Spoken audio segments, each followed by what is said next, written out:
yogi, or you wanted to be a mom, or you wanted to be a professional athlete. Or I interviewed a guy that ran a marathon in every single state as type 2 diabetes. It was something I would never do, whether I had diabetes or not. But I wanted people to know that whatever their dream was, that there was someone out there that they could listen to and hear about how they lived their life with diabetes. So that's how we ended up with 150 episodes. We're still going. I think when people ask me, man, how did you get started doing that? How did you make this thing grow?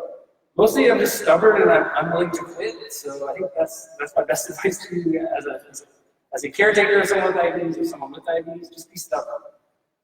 So we have all these podcasts. And in the course of those interviews, a theme kept coming up. Like, is this the T1D renaissance, the type 1 diabetes renaissance? Are we in the best time to live with type 1 diabetes? If there is such a thing, by the way. By the way, I would totally give it back if I could. And that's what we're here to do and to raise and hear about the research piece today, how we're going to turn type 1 into type 1. But since we're all here, is this the best time to live with type 1? And I think the answer is yes, for 3 reasons. The first is one of the reasons why I'm up here today. Is social media. In 2015, when I started looking around, I realized that there are a bunch of people out there talking about diabetes that I didn't even know existed because I hadn't opted into it. I hadn't made myself available to the idea that there were people with diabetes that I wanted to be friends with. For the first 10 years of my life with diabetes, I didn't want to be known as a person with diabetes. I just wanted to play basketball. I just wanted to get my degree. I wanted to get a good job. I wanted to be normal. And I think a lot of us have felt that.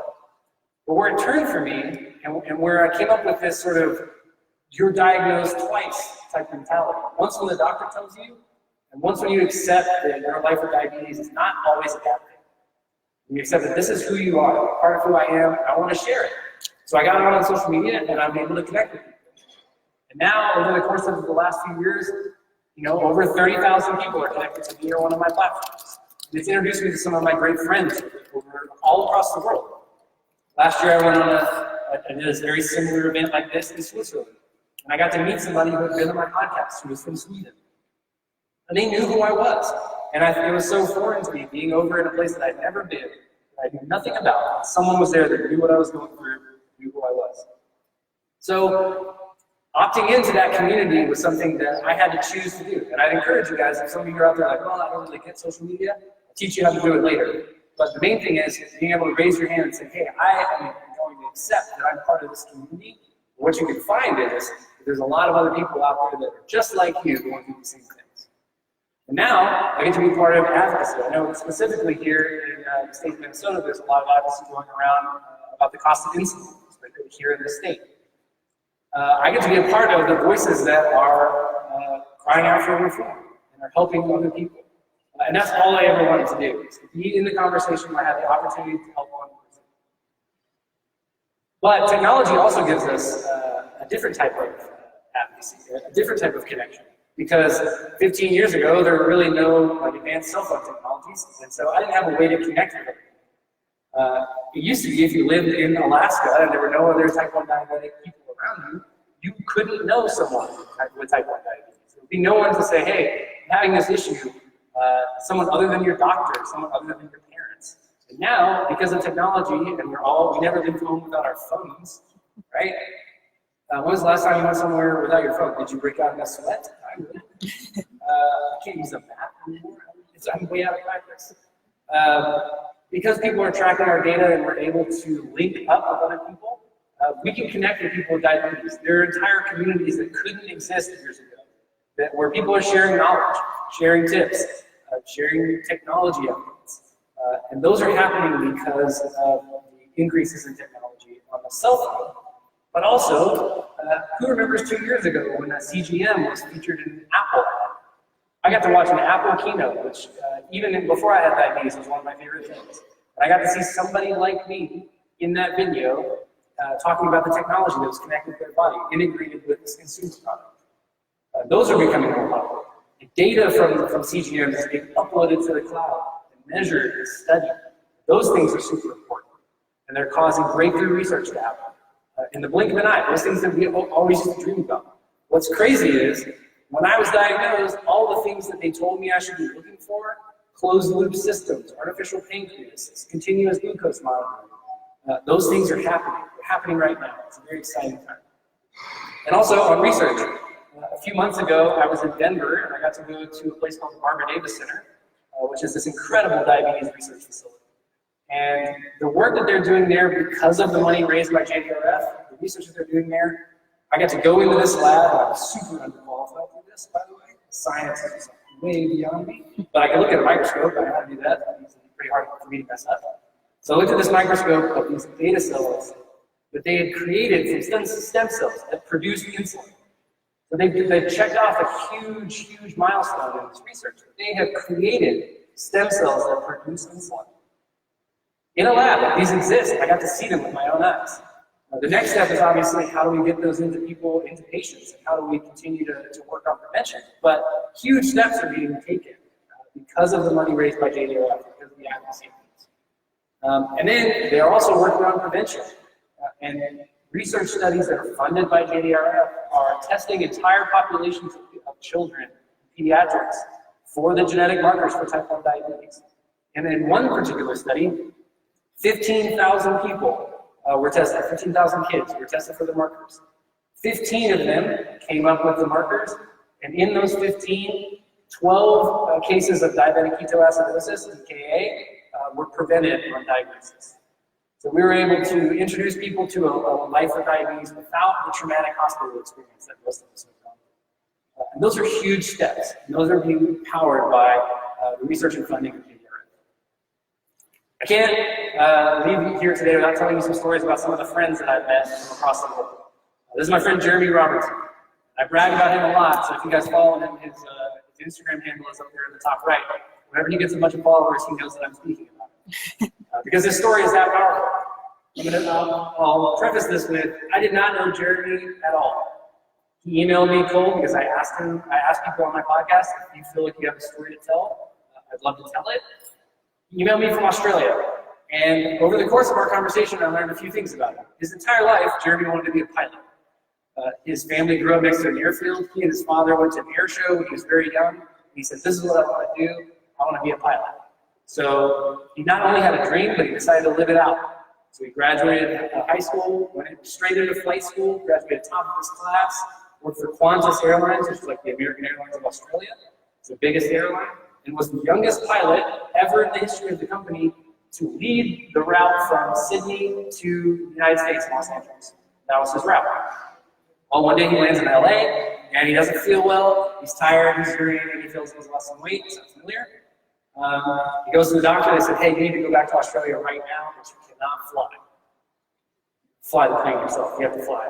You couldn't fly the plane yourself because you have type 1 diabetes. Now, I don't know about you guys, but if I had lived my entire life with one goal, was living my dream, I might be a little bit bummed out if I was told that I couldn't do that. Because being a commercial airline pilot is one of the few things that you actually right now cannot do with type 1 diabetes. One of the few. Hey, nice. Hopefully that's not my time. So Jeremy goes back to Australia. They take away his wings. They give him the news. Sorry, Jeremy, you can't fly these planes anymore. I might be depressed about that. I might have a day where I get up on the couch, roll around in a blanket, listen to some sad music. Not Jeremy. He decided, okay, well, being a pilot didn't work out. This very vigorous thing that I've worked my entire life to become. And I'm 31 years old. What am I going to do? Well, what he did was enroll in medical school and decided, well, I could probably be a doctor, which is not my first response to something like that. Probably not my initial reaction. Gets through medical school, and guess what? Now Jeremy's a doctor and a pilot, which is a dynamic duo. It's sort of an understatement. So because Jeremy is a pilot and a doctor, he has a unique perspective and is able to speak to things that previously pilots were not able to speak to, and doctors were not able to speak to. So because of this, and because of his diligence, he is now working with the chief medical officers of the FAA in the US and the Aviation Association in Australia and the UK to reverse legislation for people with type 1 diabetes who have lost their wings because of their diabetes. He now flies, like skydiving tours because you can fly Australia now with like less than 15 people in your aircraft. He's developed a system where he integrates his CGM and his Dexcom with his airline controls and is able to fly. So because of people like this, because I said, hey, I have diabetes, I want to meet people, I want to talk to people, I got to meet people like this. We're having a real impact for other people like us. So that's my message to you guys, and my call to action to you guys today. You don't know what community is out there. You guys are in the right place right now. But you don't know what community is out there waiting for you to raise your hand and say, hey, this is who I am. I'm a person with diabetes or a caretaker of someone with diabetes. This community is powerful. And I really do believe we're living in the T1D Renaissance. So I got a couple lists of things for you guys to do. Number one, use your voice, because your story matters. Who you are, where you are with your diabetes, whether you're recently diagnosed or living with it your entire life, your story matters. Get involved locally. Again, you guys are in the right place. People ask me all the time, how did I get involved? How did I get to be speaking in front of you today? I went and had lunch with my outreach manager. My first week, I started my blog. That is the key, helping JDRF, advocating, doing a lot of volunteering. It's not always this super cool, glamorous like venue that we're in right now. Also, take a bunch of pictures of me. This looks really sweet. So get in there and do the work, help people who are volunteers. Connect online and start with one. The reason that I'm here today is because I changed my metrics for success. I don't know if you guys know this, but of all podcasts on iTunes, 90% of them only have 3 episodes or less. Because people get super excited to start one and then they stop. So I committed to doing 10 episodes, and I said if one person reaches out and says that this helped them, I'll keep doing it. I'm very fortunate that someone reached out. It was even kind of like, not even really this helped me. He was like, wow, this is cool. And I said, no, that counts. We're going to continue to do it. And over 1 million downloads later, here we are. So use your voice. Also, some days that person is me. I get a lot out of advocating for people with diabetes and sharing my story. My relationship with diabetes has changed dramatically, even though my A1C numbers were in range, even though I was pretty happy with my life. I didn't know who I was until I found the diabetic. So yeah, start with one. Start with one person, with one post, with one outreach, with one, take your outreach manager to lunch. They need all the love and help that they can get sometimes. It's a pretty hard job. So Chris will get some more. I appreciate that. Thank you. That's me. I'm Rob Howe. I lived 14 years with diabetes, and I plan on living a whole lot more. You can find me at RobHowe21 on Instagram. I share blood sugars that are 69 blood sugars, so if you have a 69 blood sugar, share with me. It's kind of a weird thing, long story. There's a video on it. Or diabeticsdoingthings.com if you listen to some of the amazing stories. So yeah, thank you so much for having me. I really appreciate it.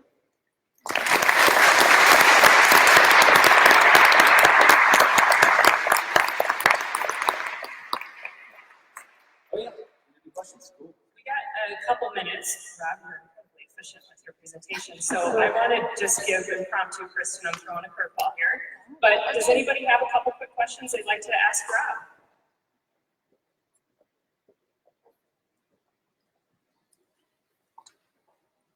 It's always hard to say first, so thanks. Thank you for that presentation. That was great. So I'm a school nurse and I work with a lot of adolescents that are newly diagnosed, and they really struggle and feel kind of like you did. And so what other words of advice do you wish you would have heard, or maybe you did hear that might be helpful to pass on to teens who are going through what you went through? I think the biggest thing with teens and young people is, it's sometimes hard to remember even for myself, is how difficult it is to be a teen anyway. Throwing diabetes on top of that is always tough. And then being a teen that's different, and it's really hard. You couldn't pay me enough money to go back to 7th grade and be like 6'2", really skinny and leaned over, tripping over my own feet. And I didn't even have diabetes at that point. So I think one thing for kids, just to know that it does get better, that there is a community out there, that it's hard sometimes to only hear good news from your parents and your doctor. Finding a community of people who are peers and are going through the same things as you. So if there are multiple kids with type 1 in school that you can introduce to each other, I think that helps a lot. Community is something really important.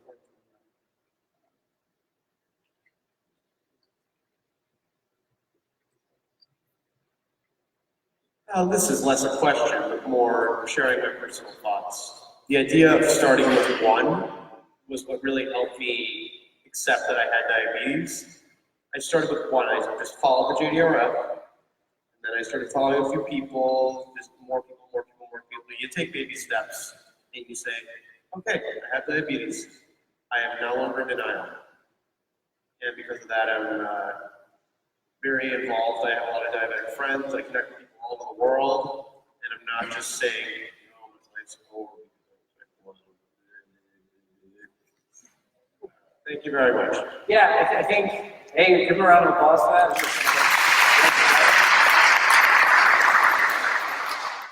Yeah, I don't think anybody, what's interesting to me about these communities is it's not as much of a pity party. It's not as much of a grief share. It's more of a, it's very empowering. It's also people share tips. I was telling a story earlier. I was not on a CGM until late 2017 because I had a good A1C and I was a very firm believer in if it ain't broke, don't fix it. And a guest came on my podcast, and after we were on the air, off the air, she was like, hey, I just want to let you know that you need a CGM. And I was like, no. She's like, no, trust me. And I'm so glad I took her advice because she was right. I love having a CGM. It's great. You should too, honestly. So without the community, I never would have been pressured or had the information to do that. And I could point to a dozen other examples of even just micro things and tweaks that can help you. And that goes for caretakers and parents and partners as well, for people with diabetes. There is somebody out there who can speak to whatever your questions may be. Any more? Well, let's do one more. Somebody, there's got to be, I see some hands like halfway through. No? Okay. Cool. Well, thank you guys so much for having me. And you guys have an awesome chapter here, and looking forward to seeing the rest of the presentation. Thank you.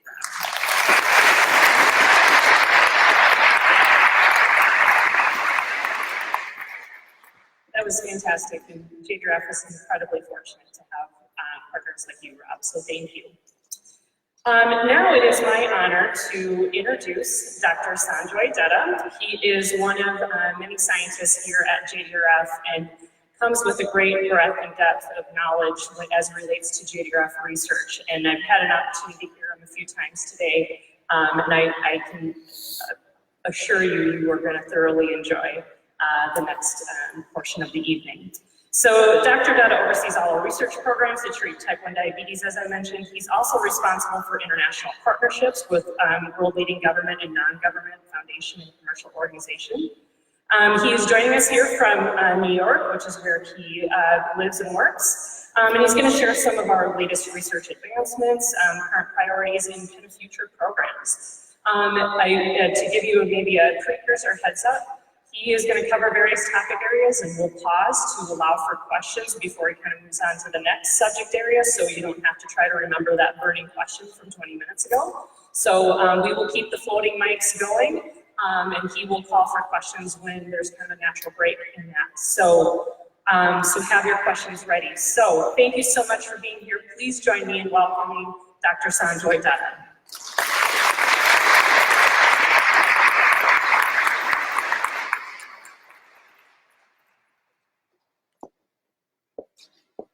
Good evening, everyone. Turn this on. Is it working? Yes. Good evening, everyone. Thank you all so much for coming. I've had a wonderful day today. This is my third or fourth event of the day, and I do feel energized. A lot of energy, and thanks to the people here. I will give you some highlights of JDRF research. I'll also tell you a little bit about how we do things. I see a few faces that I saw in the afternoon, so it may be repetitious for them, but I hope that the rest of you will be able to get something out of this. And feel free to ask questions. This is informal. It's not the amount I cover, but whatever I cover, if it strikes a chord with you, then it's a win today here. So, how many of you know about JDRF research? That we support. It's a rhetorical question, sorry, but that we support research. I'm hoping more hands. All right, there you go. Okay, yeah. So we were actually founded, and you probably know this story and heard this from my colleagues as well as others. We were founded almost 50 years ago, half the time about when insulin was founded. So insulin will be 100 years old in 2022. JDRF will be 50 years old next year. So pretty close. We were founded by two mothers. Advocacy again, family. This is the power of JDRF. And for 30-something years, we were called JDF, the Juvenile Diabetes Foundation. And then our name was changed to the JDRF, and the R obviously stands for research. The reason is because our founders, the founding members, and other board members realized very soon that the main thing lacking is knowledge about type 1 diabetes. Even today, we don't know a lot of things about type 1 diabetes, but we know plenty that we would not have known if we did not support research actively. And that became the main mission of JDRF, is to find a cure through actively funded research worldwide. And here we are. So we have a very small but very impactful research department in New York and Manhattan. It has about 12 or 13 of us at the level of the scientists, and many other very important people that keeps the entire machinery moving, oiled and moving. Grants management staff, clinical trial managers, project managers, etc.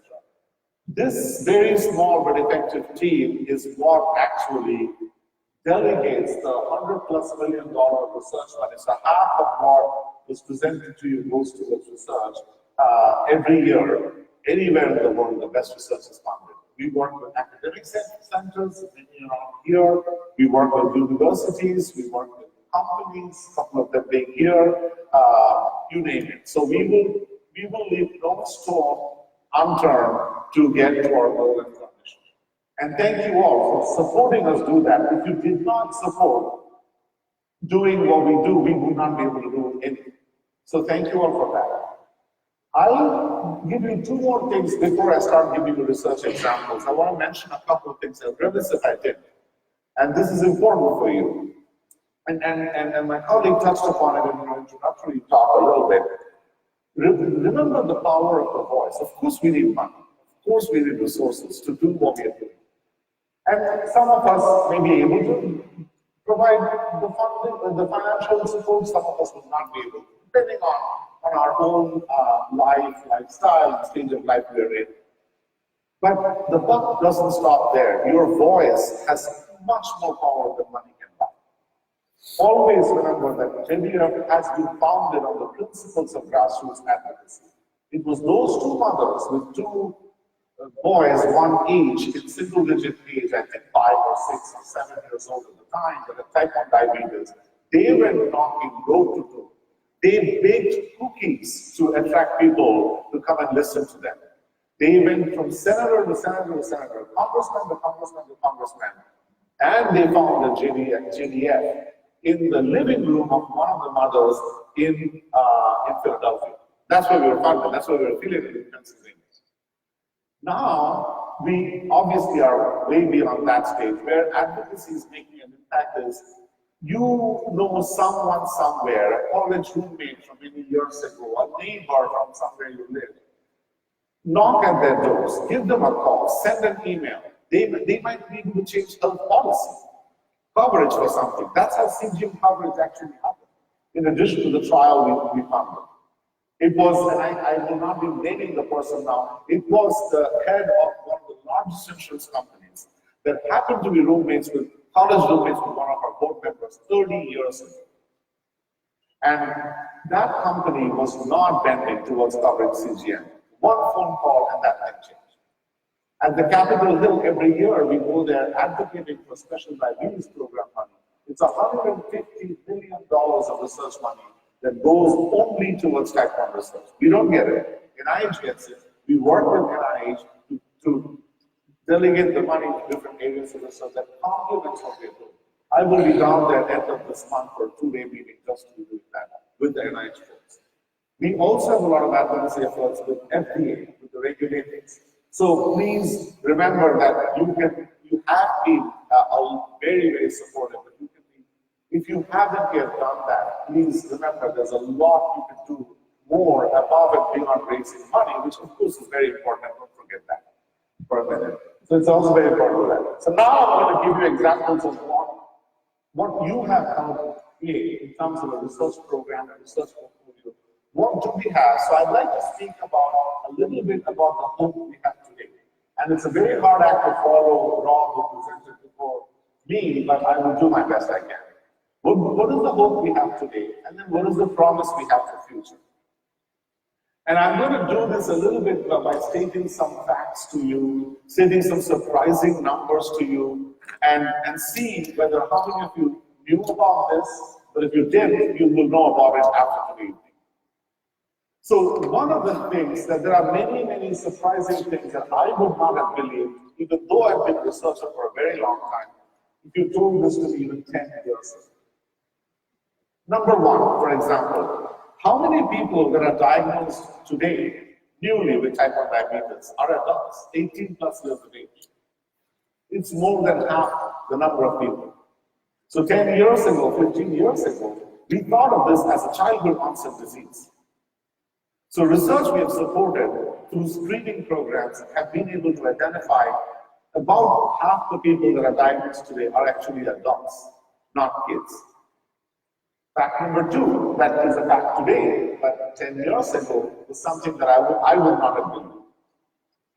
A lot of people with type 1 diabetes that are diagnosed today do not have a known family connection. Do not have a known family connection. At least there may be an unknown grand aunt that you never met, you never knew about, but there's no known family connection. 90% of the people, adults and kids, diagnosed with type 1 diabetes, do not have a known family connection. So genetics alone can't explain it. There are factors outside of genetics, environmental factors, viral infections, maybe the gut bacteria, the bacteria you have in your gut, maybe other factors such as a trauma, significant trauma. There could be many triggers that can kick off type 1 diabetes, unfortunately. Third, and I'll stop with 3 for now, and I'll give you some more facts later on. Third, so the first is that about 50% are adults when they're diagnosed. Second is that 90% don't have a family connection.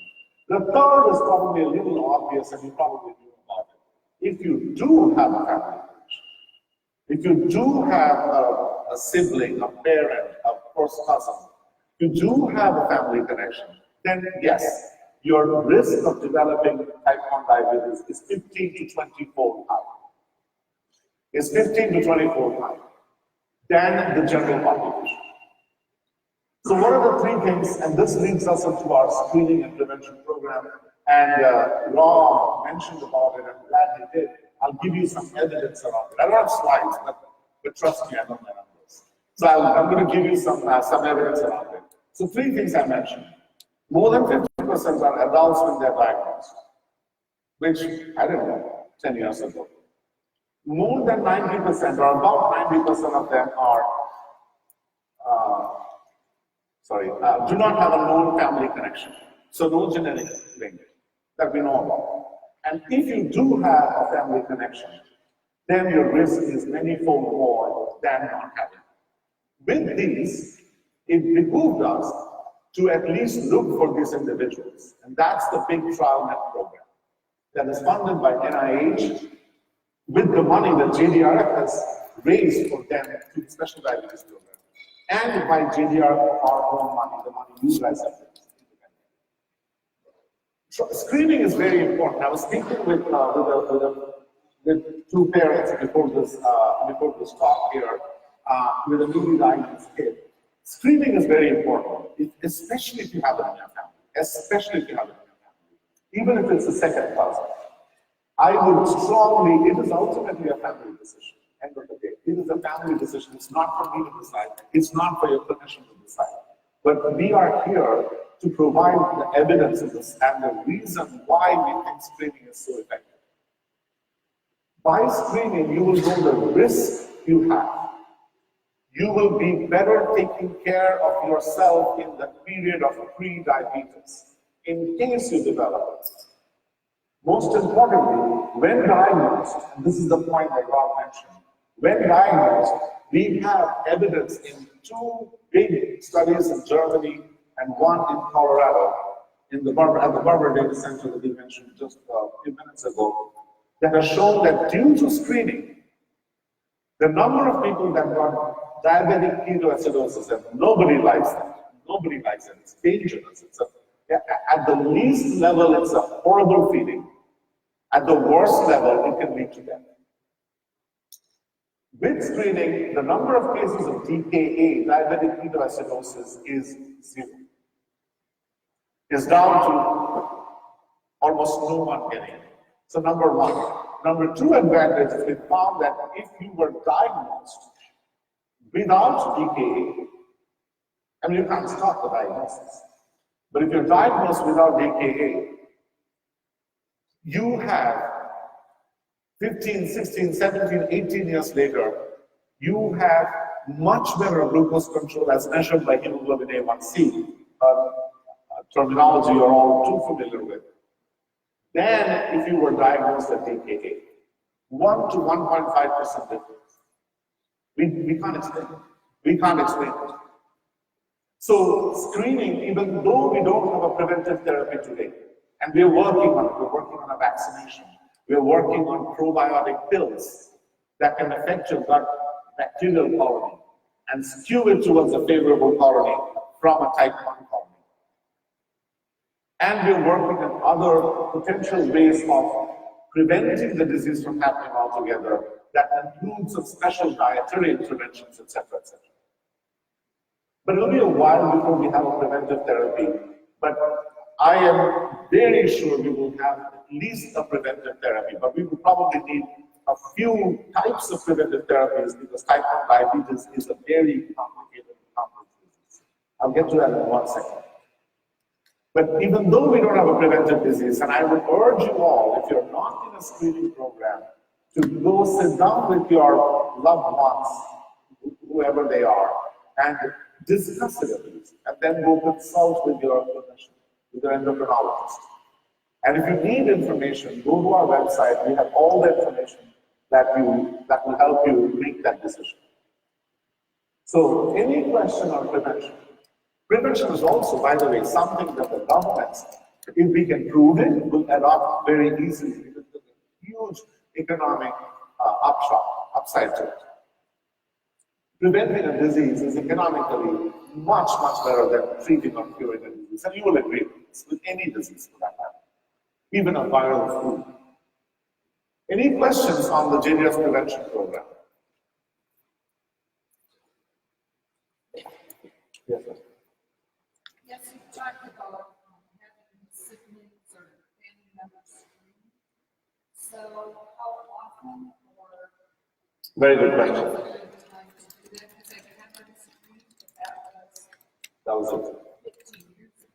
So, for those that couldn't hear her at the back, the question is, how often and when do you get screened for? So the rule of thumb is, when you are a young child, newborn, all the way from newborn, the rule of thumb with TrialNet, and there are other registries we're trying to establish now in Europe and other places. The rule of thumb is screen at once a year. Once a year during your well-child visit. If you show up, if your blood shows up markers of diabetes, you don't have the disease yet. They are called autoantibodies. That means your immune system is beginning to run amok. If you show markers of developing type 1 diabetes eventually, the doctor will increase the frequency of screening, maybe twice a year to begin. When you show 2 markers of type 1 diabetes, they will further increase the frequency of screening. So I would suggest that right now it's also a little bit of a financial struggle we have in who's going to cover for this, etc., etc. But right now I would say if you have a family connection, very close family connection, please get screened or enter a screening program. JDRF and NIH funded completely once a year. When do you get it screened? Right from when you're born. Right when a child is born. And right now, it's entirely due to financial reasons, nothing else. The screening goes up to the age of 45. It's not covered if people above 45. But that's not because 45 is the magic age after which you won't develop type 1 diabetes. It's because that's all we could afford to do at the moment. So another hand going on. Hi. I have a 5-year-old that was recently diagnosed, and so I have 2 other children, and we brought them into the JDRF program. And they got screened, and fortunately they were negative for the markers or whatever. Good. And they had told us to come back once a year until the kids were 18. But recently, I don't know, maybe a month ago or so, I got a letter in the mail saying, based on what you've learned in the program, that they're no longer eligible to come back in. Yeah, it's very, very unfortunate. Thank you for the question. So this is a little bit of a detailed, nuanced question. The TrialNet, which is this registry, this screening program, has recently changed their policy, and if you are testing negative, they're calling you back at a much lower frequency than normal. What that is TBD, it's to be determined yet. It's unfortunate, and that's where you see the tail line of the dog. It's basically a financial reason why they had to expand their screening program into other populations. But it's basically a robbing from Peter to pay Paul. So now you've got limited resources, and that's where they are not screening people that are negative. Because the risk is lower. But you would recommend that they still get tested through our own. I would still recommend get tested once a year. The problem is covered. It's not a super expensive test, but it's not too hard. One last question, and then we'll move on to the next topic. I was wondering if you could give us some examples of specific viral infections and traumas that have been known Sure. to trigger type 1. Good question. So one of the viral strains that we know of that triggers type 1 diabetes is Coxsackie virus. It's actually a virus that causes the common cold in most kids, but it's a different strain of that virus. Exactly why that virus does, how it does, we don't know yet. We don't have a clue. And it's not like if that particular strain infects the individuals, all of them get type 1 diabetes. So there must be some other co-factor or co-reasoning for it. So that's a viral factor.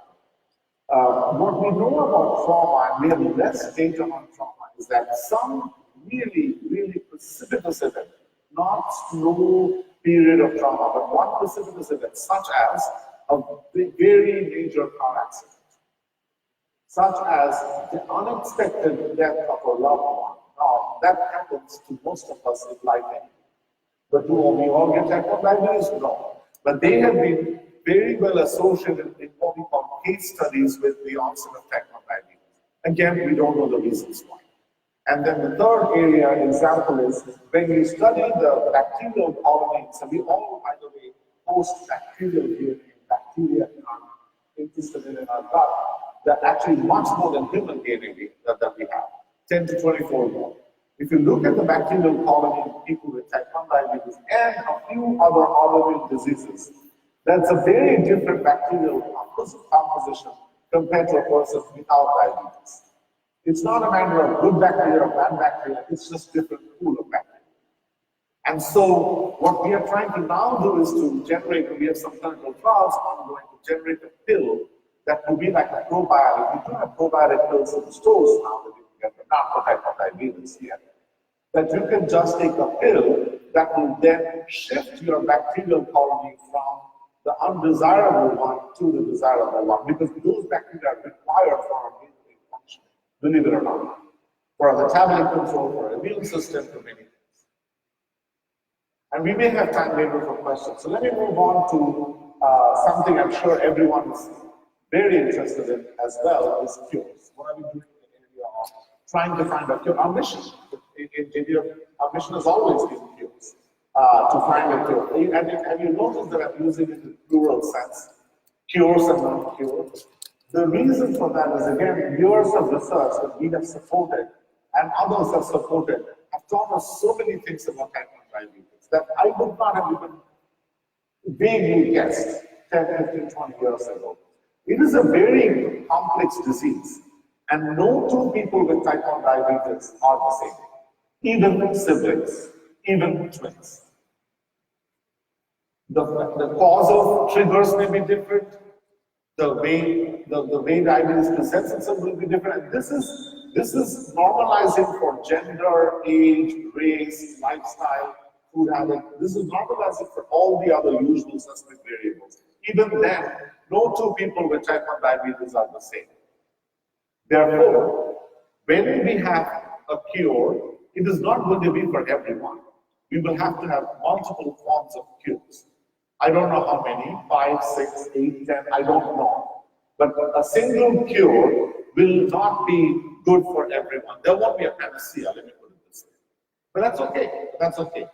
What are we doing in the area of cure research, and why are we still so optimistic? I know it's been a long time, it's been 50 years since we were founded, 100 years since it was founded, we still don't have a cure. It's very difficult to cure a disease. But that said, in the area of cures, what are the two major issues in type 1 diabetes? Don't be shy. I can't hear you. Immune system, the autoimmunity, and loss of beta cells. The two main pillars of type 1 diabetes is loss of beta cells, loss of the only insulin producing cell in the body, and an immune system that is running awry. To have a cure, you've got to address at least one of these two pillars, preferably both. One form of cure, I'm going to give you some forms of cures that we are working on, and all of them are in the clinical trial in different stages of development. One is, we now know how to make, and Rob mentioned this earlier too, as well when he went to the Barbara Davis Center in Denver, Colorado. We now know how to make cells that produce insulin, beta cells, in a petri dish. It's actually amazing. It's amazing. We now know how to make it in a petri dish. So if we can put them back in the body to replace the cells that you have lost to begin with, you actually are providing the only thing missing in people with type 1 diabetes. And you should be able to cure the disease. We have proof of concept from islet transplantation using cadaveric islets. That those people are insulin free and are leading a very good life, although they are immunosuppressive drugs. But what is the problem? Why are we not there?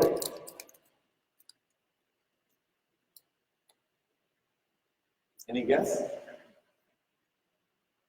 Not because we're slow. Exactly. What your immune system is going to come and kill those new beta cells that you put back in. And the body may reject it.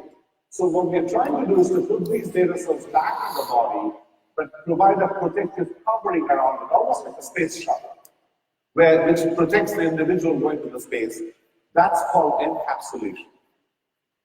And there are other forms of encapsulation or doing it without encapsulation. I won't get into the details now, where we modify the cells through genetic engineering and things like that, but they're in earlier stages of development. But what is very promising is we can make cells, we can put them back in the body, and we think we can partially protect them for a certain period of time. So the clinical trial results in the next 3, 4, 5 years should give us a lot of information. And that would be an amazing cell regenerative medicine, cell-based therapy cure. I'll give you a couple more examples. The other way to fix the problem is make your body regrow the beta cells that you've lost. Regrow, protect the few beta cells if you're newly diagnosed individuals. And there's one person in the audience sitting here who is on a very simple drug that can protect the beta cells, the remaining beta cells after diagnosis, from being completely lost. There are ways you can protect some beta cells from being lost, or at least slow down significantly their loss to the immune system. But you've got to intervene early, within 90 days or so of diagnosis, preferably within the first 6 months if possible.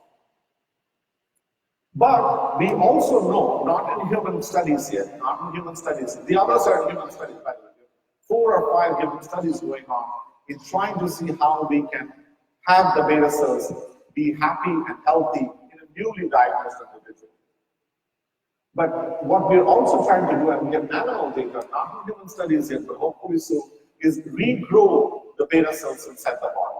So now you're not making it in a petri dish and putting it back in the body. You have the body regrow the beta cells. Hopefully we'll be in human studies very soon. But still, you haven't addressed one root problem in type 1 diabetes, i.e., the immune system. So we have a dedicated program, a very important program, on immunotherapies that can both be a cure as well as a prevention. There's significant overlap. We really can't separate the two. So the immunotherapies, we have several clinical studies completed and several ongoing with quite promising results. Do we have it already? No, we don't. So we have much more testing to be done. We have to do a lot of safety assessment. We also have to find out which immunotherapy works for which individual. Again, remember, no two individuals are the same. No two individuals with type 1 diabetes are the same. You are unique. So we have to find immunotherapies that work, and which immunotherapy will work for which individual is a very, very big question that we are constantly trying to address. Another and last example of cure therapies I'll give you, and then I'll move a little bit more into better treatments, is you can envision either a cell patch being put on you. These are cells made outside the body that produce insulin. Implanted inside you through a minor surgical procedure. You can imagine a drug, a pill, or an injection that will either save the beta cells from being lost completely, or even hopefully someday regrow the beta cells in the body, the human body. And combining that with an immune therapy. So you do both at the same time. So your beta cells are down, your immune system is up, and you tilt the balance of this thing. And this is the seesaw. We are not quite there yet. We have to first work on individual pieces, and then we will try to put together the two. There are some studies ongoing right now, but it's early days for those things. Let me pause there, and then I'll give you some examples, some more examples of what's happening in the pancreas, and another pretty important, interesting area that's just emerging in the field now, about drug-based approaches to treat type 1 diabetes better. But let me pause and see, in the area of beta cell, whether you're putting it from outside or growing it inside the body, and immunotherapies, so-called cures, and some preventions of type 1 diabetes.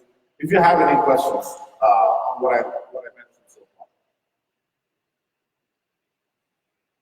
I think she'll give you the microphone.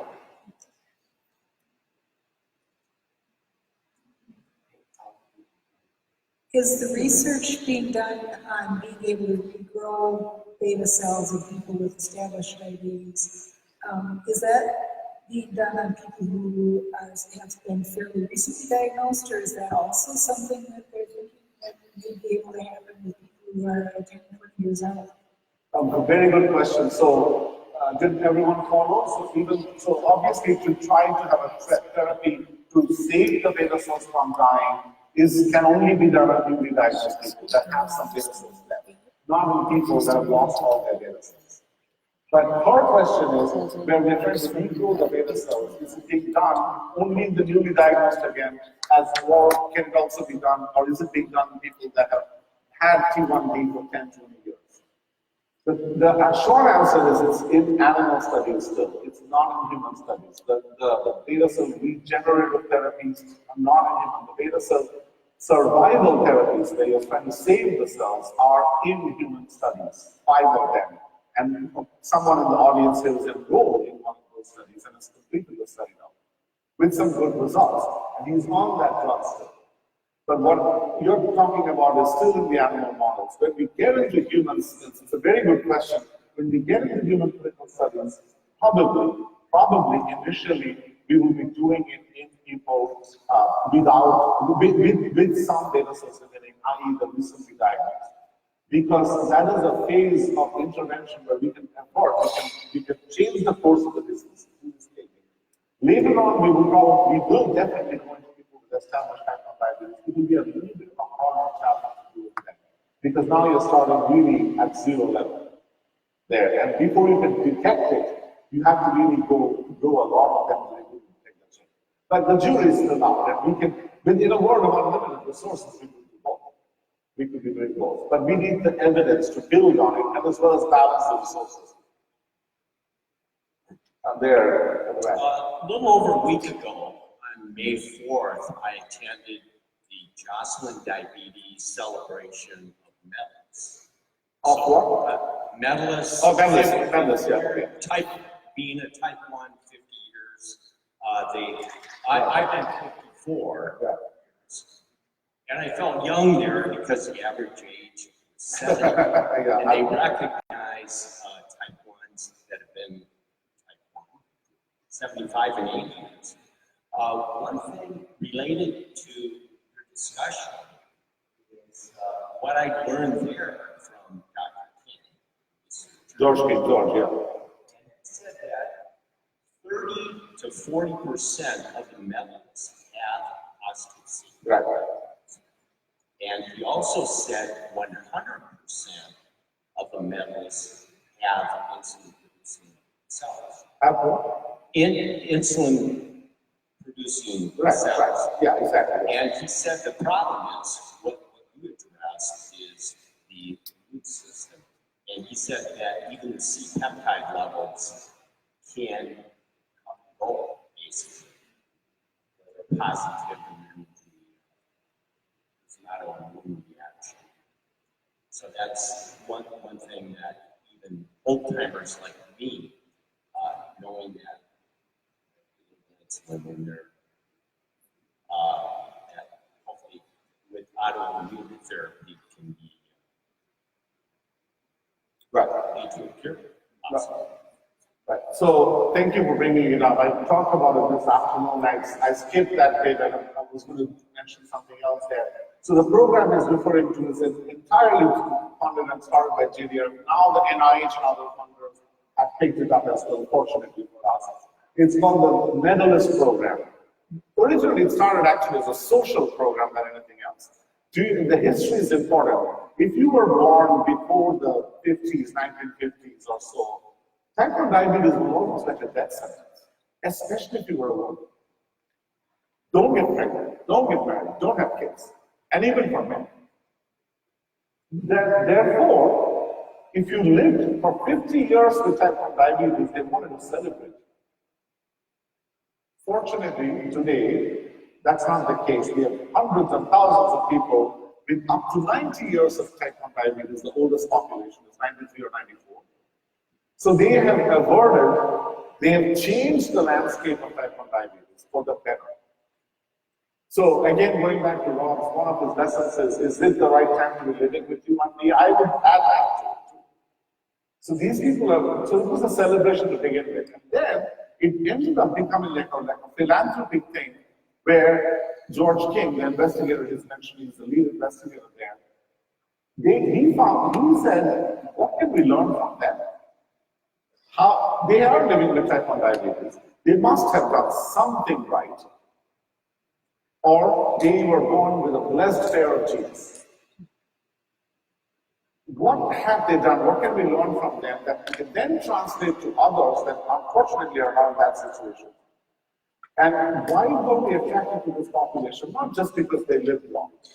We were attracted because most of them, despite 50 plus years of T1D, had no complications. And this is from the era of urine dipstick testing. This is from the time when they took one shot of cow insulin or pig insulin.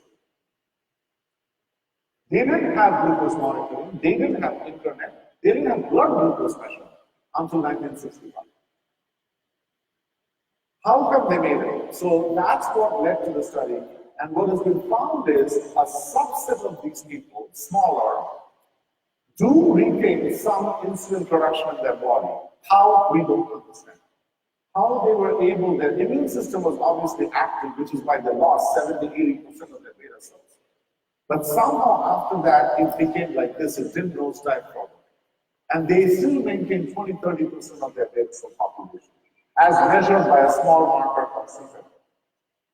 So that's an active program we have ongoing. We have learned a lot, and we continue to learn from that about the Medalist program and more to come. Any other question? I want to quickly mention a little bit about device and drug side effects. Yeah, I'll take the last question here. So I was just curious about preventative medicine and use of possible immunotherapies for preventative medicine. So I know you talked about how you want to administer screenings at such a young age, but are there risks to administering immunotherapies on young children who say don't have fully developed immune systems?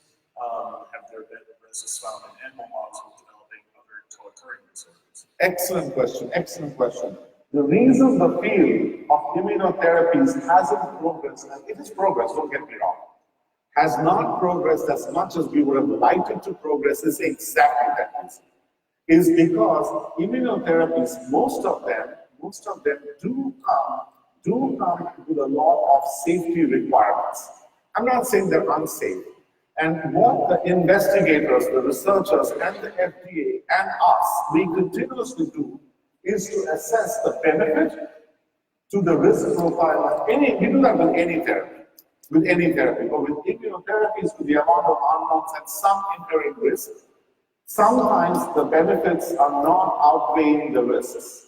Sometimes they are, and that's the case. There's no blanket statement that all immunotherapies follow one paradigm or the other.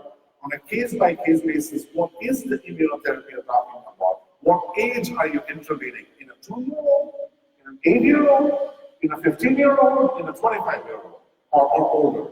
So that balance changes a little bit. Plus, remember, insulin is the lifeline for people with type 1 diabetes. Insulin is also the curse for some of us with type 1 diabetes in a political sense of the term. Why? Because there are many therapies, diseases, cancers being one of the biggest ones, and AIDS from 20 years ago, where there was no treatment available. No treatment available. And therefore, the benefit-risk equation becomes completely different then. What is your option for those diseases? Nothing. Nothing. When you have insulin, automatically it becomes a little bit like this. So people aren't dying, they're living, they're doing pretty well with insulin. They just need to learn how to use the insulin correctly, easier said than done. But that's when the equation gets a little bit topsy-turvy. There are very safe immunotherapies being tested in children now, especially in the UK. Right now, a study that we're involved in, and there are many others that are being tested right now. So I don't want you to leave the room with the impression that immunotherapies are unsafe. They are very safe when conducted in a safe way with the proper dose of the drug. But always, every time, we have to sit down with the FDA and weigh the benefit to the risk profile and figure out which way this equation is. The seesaw is. But it's a great question. Let me move on a little bit, and I'll be around if you have more questions afterwards. I would remiss if I did not mention the area that probably is benefiting you all the most now, in the now. Okay, again. The food wasn't good. Can't hear you. What? Oh, we don't have sensors. That's therapies now. Devices. All the devices, the CGM, the pump, the closed-loop systems for those that are using it, and the headquarters of Medtronic is in your backyard here. They are mainly making meaningful those that are using them. They are having meaningful benefits in almost everyone using the devices, whether they're individual only, the pump only, or the very few people on a automatic closed-loop system. Sometimes called the 670G because that's the only product we have today in the market. The benefits are far too many. I'll give you some simple examples, and I know Rob touched on a few of those things earlier. So many of my colleagues have been in artificial pancreas clinical trials. And so I go and ask them, hey, what's the experience? How does it feel? What's going on? And we were all very curious as they're supporting the research for it, right? And I was hoping that he or she will say, my A1C is this way, my hypo is not that way, and this and that. No. Guess what she said? At least one person said, and many people said similar things. Take a guess. She's now 26, 27, so at the time she was probably in her early 20s, 3-4 years ago. She said, Sanjoy, the first time in my life I slept for 7 nights without waking up. Quality of life. So devices, what they're doing today is not only providing tangible clinical benefits, avoiding hypo, reducing hypo, avoiding DKA, reducing DKA, providing better glucose control, better time spent in a desirable glucose range, lowering hemoglobin A1C. Very importantly, the mental burden, the fear of living with the disease, is being reduced a lot. Almost to the point that sometimes people get complacent with their disease. And the buck doesn't stop there. Remember that JDRF is the one that blazed the trail in artificial pancreas development about 12 or 13 years ago. In 2006. We started that program, nobody believed in it. Nobody funded it at the time. Now we have a lot of organizations funding it. We have a lot of companies involved in it. And at the time it was only JDRF. And what has happened is, we have closed loop systems coming out of the market within the next 18 months or so, give or take.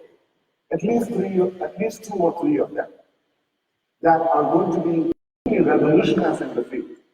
Medtronic is also working on an improved C70, and 2 or 3 other companies have publicly stated they're coming up with their own hybrid closed loop systems. So it's only going to get better from here. Only going to get better from here. Both in terms of how to handle them, how to deal with them, but we are supporting, we're supporting a lot of research in the area of not just improving the algorithm, the brain behind the closed loop system, but also trying to make sure that we develop smaller pumps, smaller CGMs, pumps that can last for 7 days and not 3 days, like infusion sets. CGMs are already good for 10 days or 14 days. Can they go for longer? So we are also looking at reducing the on-body burden of the devices and the mental burden while improving hard clinical outcomes like time spent in a good range, good glucose range, like hemoglobin A1C lowering, so on and so forth. Question? You know how many companies are looking or doing much with hybrid closed loop systems that also have a new form of glucagon or something to help from those? Yeah, not too many, but there are quite a few. So, and the answer is not the same companies that are working on hybrid closed loop systems are not working on glucagon. So the people working on glucagon are different companies, they're drug-based companies trying to develop a glucagon drug. So everyone in the room knows what glucagon is, right? Okay, yes, yeah, okay. So it's the anti-insulin hormone, let's put it in a simple way like this. And so glucagon is required for protecting you from hypoglycemia.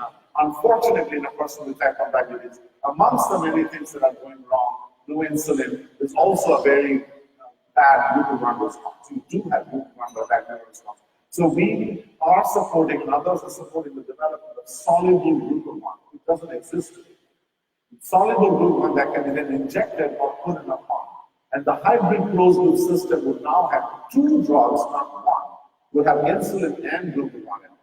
That the companies working on glucagon are not the ones developing the hybrid closed loop system and vice versa. But when we have a soluble, stable glucagon available, one can envision putting it into a pump. We need 2 chambers of the pump, one for insulin, one for glucagon. And that's an area we used to more actively support in the past, but it wasn't ready for prime time. We first need the soluble glucagon available, and then we might go back and consider funding something like a dual chamber pump. Good question. So what's coming out in the area of artificial pancreas systems, as I already mentioned to you, more hybrid closed loop systems with better functionality, with small and also smaller pumps, smaller CGMs, things that last longer, so you don't have to deal with changes every 3 days, things like that are coming. It's very, very promising. There's a lot more going on in the artificial pancreas area. For example, you can have extra added benefits in populations that don't use it now, such as pregnancy, to begin with, pregnancy. Very young children, 2-year-old, 1-year-old, closed loop studies. Closed loop studies in very old individuals because of our healthcare system, not now, fortunately through JDRF advocacy, but up until a few years ago, certain devices weren't covered after you hit the age of 65. That has changed because of JDRF's advocacy, because of all of you playing a role in placing your votes. But there is a way, but still these hybrid closed loop systems may not be covered in those populations. So we are doing a lot to make sure every individual that wants to use it should be able to use it. Now, if your decision is not to use a device, that is your own decision that you make between yourself and your loved ones and your clinician. But if you use it, and I would strongly suggest the use of these devices because they do provide very good outcomes and reduce your burden. I agree, you still have to carry a pump on you and a CGM on you, so it's easier said than done. But it is better than going towards having bad outcomes long term. Lastly, I want to mention another area that you have not heard a whole lot about. I'm almost certain you haven't heard a whole lot about. And that has nothing to do with your intelligence. It's just because it's a field that is not supported by almost anyone in the world, except JDRF. United doesn't, Security Trust doesn't, European government is the use, or they don't, at least in a robust way, none of these organizations, use of other drugs on top of insulin or adjunctive therapies to get better outcomes in people with diabetes. Remember, it's not a substitute for insulin, it's adjunctive, it's added on top of insulin. Why do we need that? One, there are many important, I started my talk today with important facts that we've learned. I'm going to end it with more important facts that we have learned or are learning. I had a very nice dinner conversation with a couple of clinicians, with 3 clinicians today, just like an hour and a half ago, around this topic. When you have type 1 diabetes and use your beta cells, please remember, insulin is not the only hormone that is missing or broken in your body. Many other pathways, hormones, proteins are broken in the body, not only due to the loss of the beta cells, so the beta cell hormones are lost, but also the whole body's metabolism is skewed. And when you've had the disease for 10 years, 20 years, 30 years, 40 years, you've reset your system in a completely different way. Please remember that part of back to that. On top of having type 1 diabetes, which is challenging to begin with, 2/3 of the adult population in the United States, probably more than 2/3, because the study I'm referring to is in 70 of the leading clinics in the country. Doesn't include all the clinics in the country. When you go wider and broader, the data will probably look even more concerning or alarming. 2/3 of the population with type 1 diabetes adults today are overweight or obese. So you're layering a very challenging, complex disease, type 1 diabetes. On top of that, you're layering in obesity or overweight. I work a lot with endocrinologists. That's my job. A lot of the pediatric endocrinologists with significant white hair like me, that have been seeing patients for 40 years, 50 years, tell me all the time, Sanjoy, 30 years ago, 25 years ago, not one kid was overweight, let alone obese. Not one. With type 1 diabetes. Today, more than 50% of the kids that walk into their clinics are overweight or obese. And this is not in the socio-economically challenged strata of the society, that they don't have care, access to care, they don't have education, and otherwise. No. This is in Yale, Harvard, Barbara Davis Center, Minnesota here. These clinics are talking about, the elite clinics in the country. Plus, there are other things I won't get into.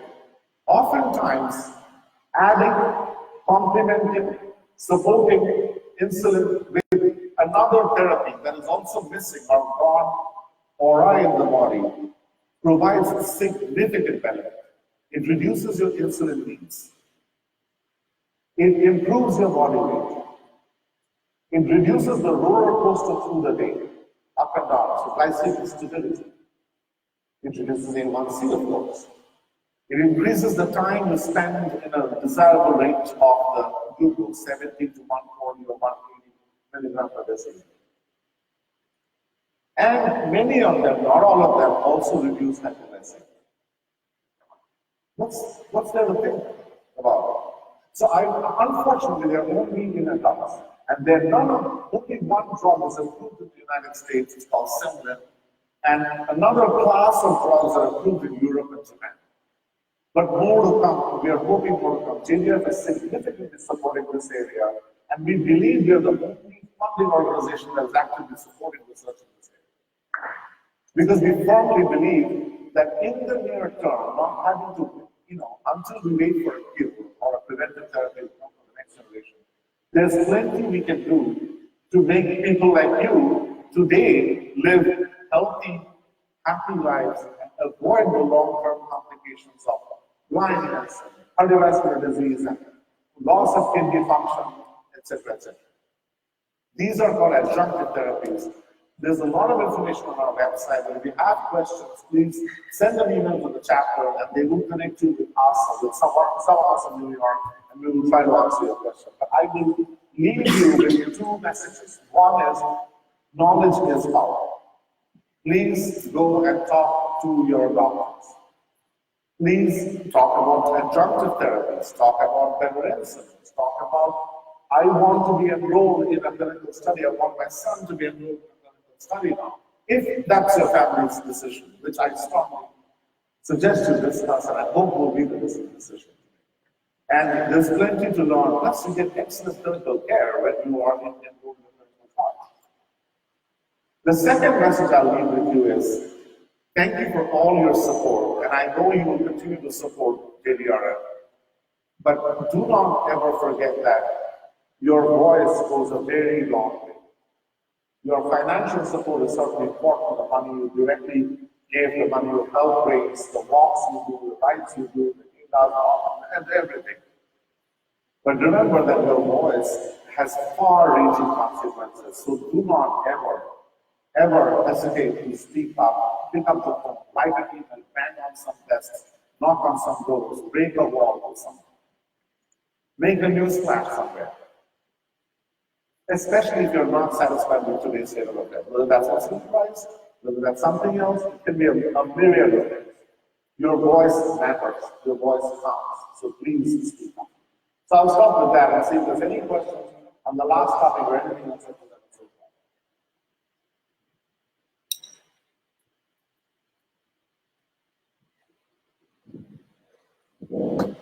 Here, we will there first, we'll come to you next. Did you say it could be about any topic we talked about? Anything. The first one. So, my son got diabetes at age 20 months in 1974. No diabetes in any side of our family. And I got diabetes at the age of 58. So we're in two categories already that you mentioned. So that son has two daughters. His brother, his younger brother, doesn't have diabetes. He has a new baby. And they don't want to have their kids tested. The reason is, what you mentioned, that if they turn out to be positive, the only treatment is using the immunosuppressive drugs, and there's no longitudinal study on the consequences of those drugs. So they said, why bother finding out? So, it's actually two questions in one there. So, what you mentioned is actually, unfortunately, not unique or rare. We are seeing so many patterns of kids being diagnosed, followed by parents being diagnosed. Unfortunately, it's common. It's becoming more common. But it's the same concept of if you have one in the family, the increased risk. And there could be environmental factors while you were diagnosed as an adult, whereas the son as a very young child. Coming back to your, I think there are two questions. First of all, there is no immunotherapy now for treating people with type 1 diabetes. There are clinical trials ongoing. So I want to make sure that this room, everybody knows, there is no curative or preventive therapy today that's using immunotherapy. So if you go to a doctor's office, you're diagnosed with type 1 diabetes, the only therapy you'll be given now is insulin, and insulin. In a pump or in a syringe. The ones I was talking about are clinical trials, testing the value of immunotherapy. The second part of the question is, there is no longitudinal data. There is no data. There, other than the clinical trials that we have results from, there is no data, there is no therapy yet. And yes, you're absolutely right. We don't have long-term data on the effectiveness of these immunotherapies, or even a beta cell therapy for that matter. The only thing we have long-term data is insulin, and now hopefully on closed-loop devices we'll have long-term data, and hopefully more long-term data coming out in some adjunctive therapies in a few years' time. Now that they're approved, they're used off-label significantly, but now that they're approved, we're hoping to pick up more users. So I hope I answered your question there. I did. What's remaining?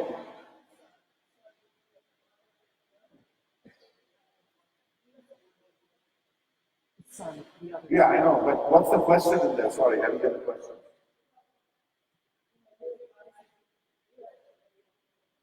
Oh, okay, yeah, okay, sorry. So, yeah, so it's a family decision. It's a family decision whether you want to be screened or not screened.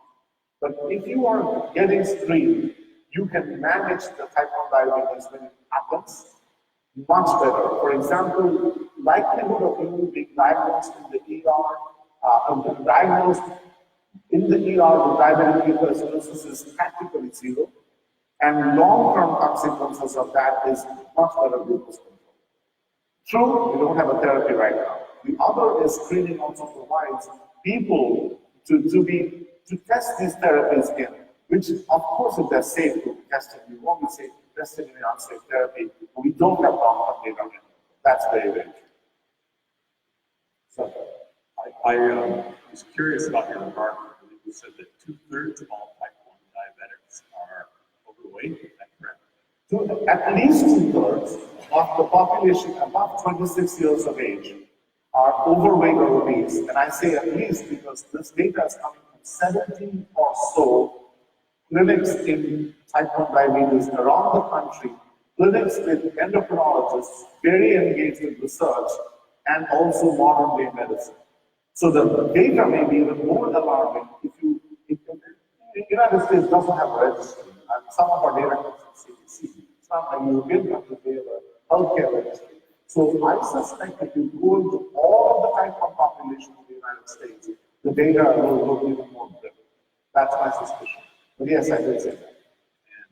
And I'm curious about that because when I was diagnosed in 1968, I remember being told that we should totally avoid eating fats. And one thing I've learned over the years, fats are something that really helps level out my blood sugars. And so nowadays, I enjoy eggs in the morning. And I like high-fat yogurt, and I do very well.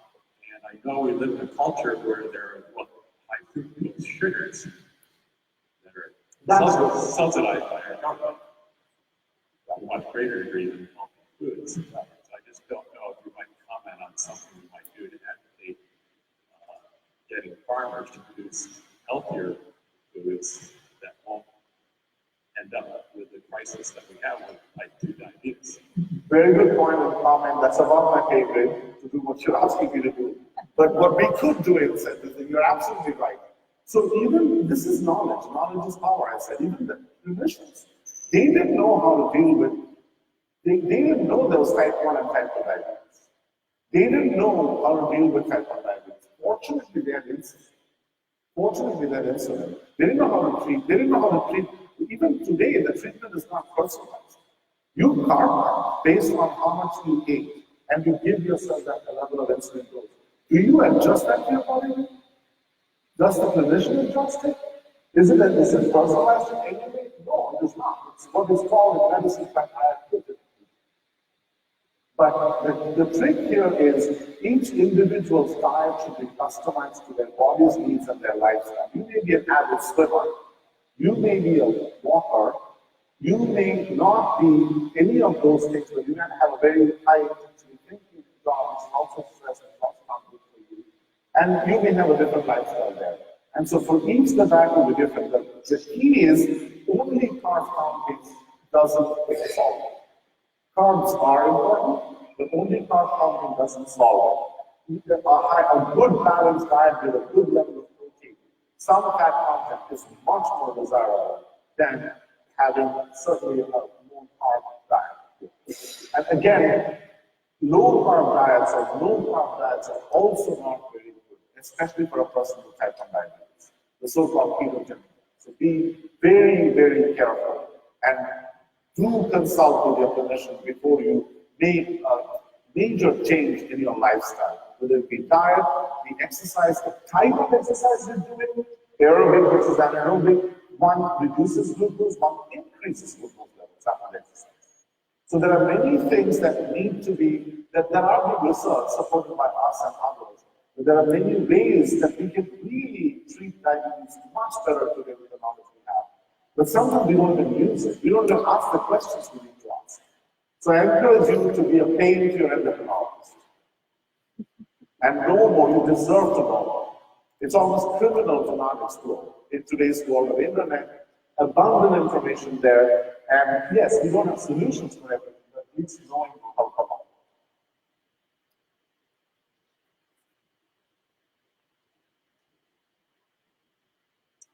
I mentioned that there was quite a bit of research coming out in the next 3 to 5 years, and I thought it was on cancellation.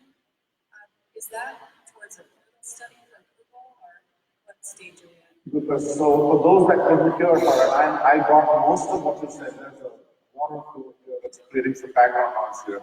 But so she's mentioning about the encapsulation technology where we make cells outside the body, come back in the body with this covering here. We have about 3 or 4, I think, or maybe 5 clinical studies going on. One is with a product or a product prototype, it's an encapsulation prototype. The others are testing different components of it. So the short answer to your question is no. We will not have a product in 3 to 5 years' time. We'll take it if we have it. If there's a leapfrog in our learning and in resourcing such a study, and the study does amazingly well, we'll take it in a shorter time frame.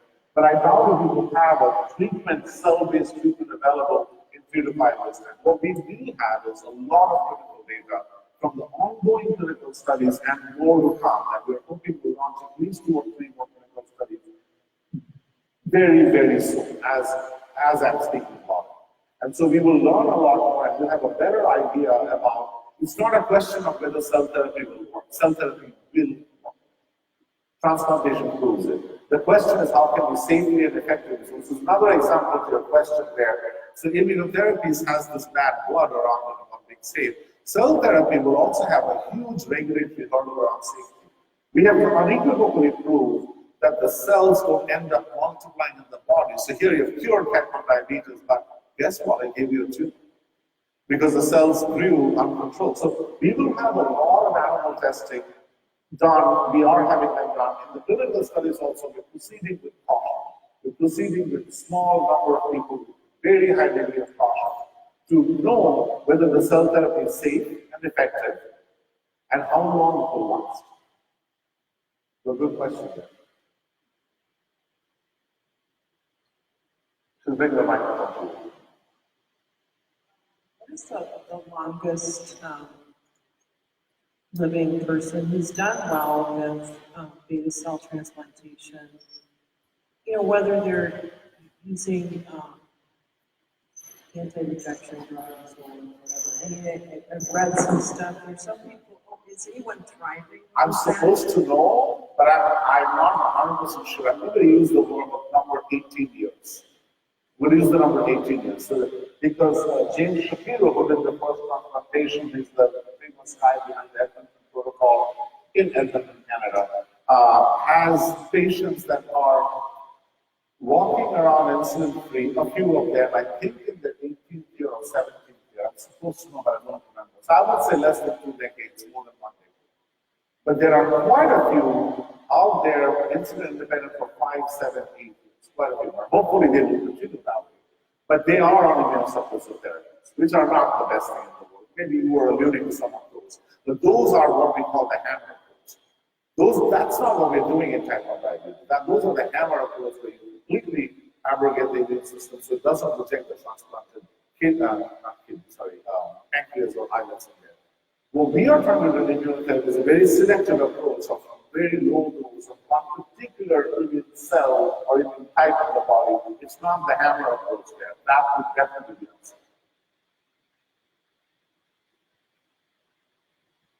Any questions on this side? You're losing. I would like to know any progress on used to call smart insulin in those studies, the insulin with conformational changes. I love it. I saw the program. I think that's like one of my favorite programs in JDRF. That is smart insulin. It's called smart insulin. How many of you have heard about that? Good number, but not all. So let me give you a little bit of background. It's also called glucose responsive insulin. So that's basically an insulin that's still in research stage. It's still in animal models. Right now, we did do one clinical trial, but the company marketed, but it was a product that we had supported earlier. The concept is actually amazing. Amazing. So molecular biology and biotechnology and biomedical engineering has evolved a lot now, where we are now able to re-engineer proteins. Insulin is a protein.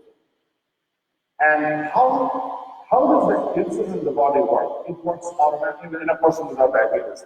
It works automatically. It goes up in activity when your glucose is high. It goes down in activity or zero activity when your glucose is low in a person without diabetes. Obviously, when you're injecting insulin in a person with type 1 diabetes, insulin doesn't know whether the glucose is high or low. It's insulin, it just doesn't work. And that's why sometimes you have too much insulin, too little glucose, you end up with hypoglycemia. Sometimes it's the opposite, you end up with hyperglycemia, or in extreme cases, with very low insulin, diabetic ketoacidosis. Because of molecular biology and biotechnology, we are able to engineer a brain inside of the insulin protein, not literally. We're able to modify the sequence of insulin, or put insulin like encapsulation, but it's not exactly the same, in a gel that is glucose responsive. We can do either or both in an overly simplistic way. You can take the insulin molecule, break it apart, put the glucose sensing piece inside it to sense the glucose level and build it back together. One way of changing the way insulin is made before it's injected. The other is, don't do anything with insulin. Put it inside somewhat like a gel. The gel is made up of material that senses glucose level. What happens this way is, when you inject it into the body, it has very high promise, very, very high promise. And when I go around the country talking about this, many people tell me, many, not one, not two, oh, give me a smart insulin, I'll take that as my deal. That's their perspective. So this smart insulin, theoretically, when we are successful, should be able to inject it once a day. And you will have a ton of insulin in the body, not a ton of food. And that insulin will automatically dial up its activity when your glucose is high, for example, after eating or very stressed. And will dial down its activity so you don't get hypoglycemia when you are like overnight and you don't have food in the belly. And your glucose levels are low.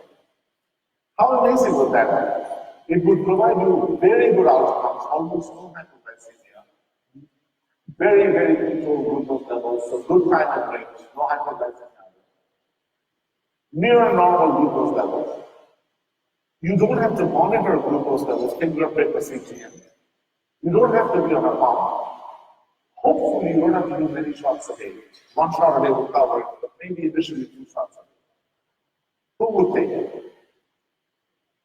Yes, until we get a cure, definitely. That's smart insulin glucose response insulin. That is a very important program at JDRF. We are supporting that very actively. One of the first projects we supported, a small company called Smart Cells, was acquired by Mark. They finished a clinical trial. There's good news, bad news. Good news is important. It worked in a human clinical trial to demonstrate the principle that you can have of glucose response insulin. That was a huge barrier to cross because no one has done this before. The bad news is that the molecule itself, the drug itself, was not very drug-like, so that this continued development of that. We are hoping, although it's not in the public domain, we're hoping that they are developing a backup molecule to bring into human testing. But we do have a portfolio of very promising preclinical, animal, at the level of animal testing projects that look very promising, and if all goes well, which fingers crossed, we should be able to enter human testing, clinical testing of at least one or two of these in the next 3 to 4 years. Hopefully sooner, if we can again, with everything there's a man, we need time to know few things, but with everything we can half the time with resources. We got balance everything after the time. But thank you, that's a program very close to my heart.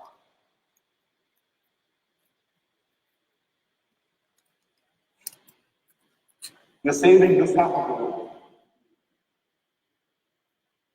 Yeah, so I'm doing it on this side. On this side. So, very educational. This is absolutely awesome. Appreciate it. Thank you. So I'm type 1 diabetic. I've 26 years ago, October, I began using the CGM. It has been extremely liberating. It's just been absolutely terrific. Find myself looking at my Apple Watch like continuously on bike rides and runs and those kinds of things. I know the A1C is still a really important reading. My question for you is there a home-based A1C test that I can do? A, and B, is the A1C really less relevant now that I've got this continuous glucose monitor that really gets into the weeds with my readings, right?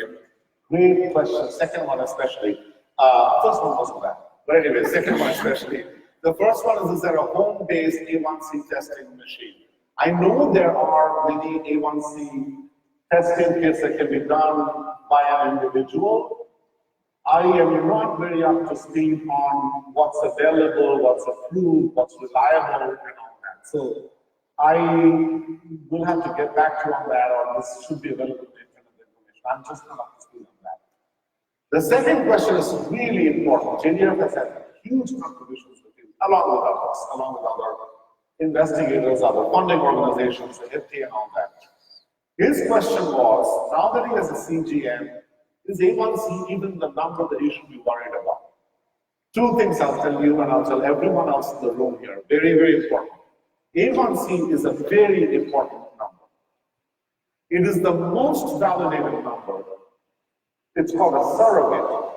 It's the most validated surrogate that has a very good correlation with long-term complications. Higher the A1C, the higher the chances of developing eye, nerve, heart, kidney disease. Lower the A1C, the better it is. That truth hasn't changed, is unlikely to change. So A1C will remain to be a very important number. But, this is where the but comes in. For a person with type 1 diabetes, and I suspect even type 2 diabetes, although it's less of a concern at the moment with them because of the lack of knowledge there. A1C is only one piece of the puzzle. There are many, many more very important numbers that only a CGM can provide that are so relevant to people with type 1 diabetes. On top of it is time in range, TIR. Range right now is defined as 70 to 180. You can set your range. If you want to have more aggressive targets, you can have it as 90 to 110, very aggressive target. You can have 70 to 140. If you're more concerned about the higher end, you can reduce that and make it 70 to 140, and you manage your lower end very well. If you're less good at managing your lower end, then you set a different target. But in other words, be in a target range which is generally 70 to 180 or some permutation of that, smaller window. That's a very important number. Trying to stay most of the day in a desirable range. Number 3, A1C, time and range. Number 3, that a CGM can provide. Hypoglycemia, time and spending below the desirable range. For you, it can be 70. For him, it can be 80. For her, it can be 60. But regardless, 70 is usually the cutoff. Minimize the time and spending below the undesirable range and above the desirable range, the red cells. The red cells. Get out of the red cells. CGM is the only tool that can provide that. Thirdly, CGM, we have demonstrated in the JDRF trial, and everyone else since then have demonstrated as well. CGM actually reduces your hypoglycemia because it can predict when you're getting old. You can see trends happening. You can actually be preventive, proactive, preventive interaction rather than reactive, treating a hypoglycemic episode. So, absolutely great question, and it's a good way to end the day is that think outside the box, think beyond what you've been told since you were diagnosed. Think, do not take, again, knowledge is power. No, there's a lot known today, there's a lot unknown too. But go deeper, find out the answers to these questions. Outcomes beyond A1C is almost like a movement that we are, along with others, we are now fighting for to get recognition from the regulators. They recognize this as an endpoint for which therapies can be developed. Because they are very important to a person with diabetes. There are other metrics also, the roller coaster, glycemic variability. It's a no-brainer that nobody wants this roller coaster life. But the question is not whether you like it or not. Of course you don't like it. Of course you don't like it.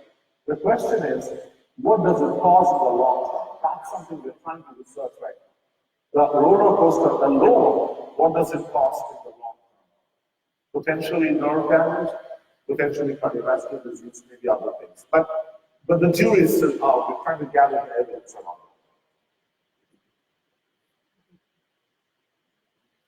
Why don't we wrap up here, and then there's more questions. We can follow up with the chapter. I'll be hanging on here for a little bit more. And then thank you all for your attention today.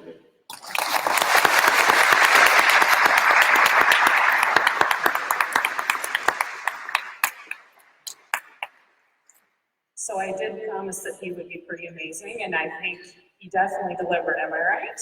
Pretty awesome stuff. It was great, Sanjoy.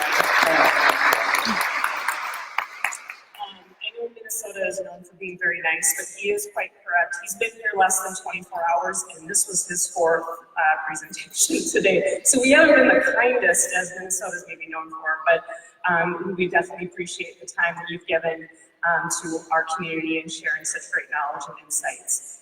I definitely want to thank all of you for your wonderful questions and for engaging with us tonight, not just with your presence, but for participating in the discussion with both Sanjoy and Rob. It is your support that really helps make all of this possible, and all the research and all the resources that are out there. You all are the fuel behind it. You truly are the inspiration to that work and what makes this all possible. And we are so compelled and inspired by your stories, by Rob's stories, by the stories that Rob helps share, and it really does make a difference. And so we just want to thank you for sharing your journey with Type 1 with us and for being on this journey with us. You really do help make all of that research possible. So I'll close with kind of just our final slide of, again, thanking you for joining us tonight. Especially we finally got like our first dose of actual decent weather, and you chose to spend it indoors with us, so we definitely thank you for that. It's really rewarding to see our community together. I know for some of you, this might be your first JDRF and research event. And for some of you, you've been coming and being a part of things with us for many years. But on the screen, we have a couple of our upcoming outreach events that are happening. So if you're interested, we would love to see you. All of these events are free with the exception of Valley Fair, but it is a reduced ticket price from what you might normally pay for a day at Valley Fair. And it includes lunch, so it's a pretty good deal. So we hope that you will join us wherever you are on your Type 1 journey. I hope that you know that JDRF is here for you, any age, any stage, with any resource that you might need. And Sanjoy did say if there is a follow-up question that you didn't get a chance to ask tonight, or might not get a chance to ask him now, please reach out to our chapter so we can help get you the answer and the information you are looking for. So I hope to see you all at a future event. Thank you so much and have a safe drive home.